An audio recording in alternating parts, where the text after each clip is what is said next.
నా ఫోన్ చేసింది కదా డబ్బులు కావాలని ఈ పిల్లకి డబ్బులు ఏమున్నాయి కానీ వారానికి 5 రూపాయలు వడ్డీ మాత్రం వారం వారం ఖచ్చితంగా కట్టాలా. డబ్బులు ఎట్లా తీసుకున్నారో ఇచ్చేప్పుడు కూడా అట్లే ఉండాలి చెప్తాను చూడు ఇప్పుడే. అసలు ఇకైనా పర్లే, వారం వారం వడ్డీ కంపల్సరీ కట్టాల్సిందే. మాకంటూ రూల్ ఉంది, డబ్బులు ఎవరైతే తీసుకుంటారో మొత్తం పార్టీ ఖర్చు పెట్టాలి వాళ్ళే, ఆ డబ్బులు పట్టుకొని మిగతా ఇస్తాం. అట్లేం లేదు నా, ఈఎంఐ కట్టకపోతే 3-4 వేలు ఫైన్ కట్టారు. దానికంటే మనకి ఖర్చు పెట్టేది ఏం పర్లేదు, మనకేం పార్టీనే కదా, ఇస్తాను రానా, దాని ఏముంది. మందు మానేయాలని ఉన్నది మామా, మానేసే రందిలో పుల్లేస్తాను మామా. నా చున్నా పార్టీకి 5,000 ఖర్చు అయింది, ఇంకా 25,000 ఉంది.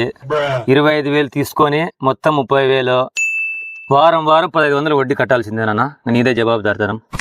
ఇక పట్టు బాబు, వాళ్ళు అడిగితేనే ఇచ్చినారు, వారం వారం మనసంగా వడ్డీ కట్టుకో.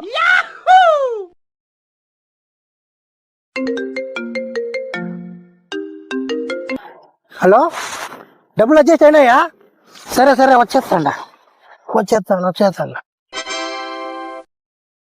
అన్నా, డబ్బులు వచ్చేసాను అంటనా? వచ్చేస్తాను నేను.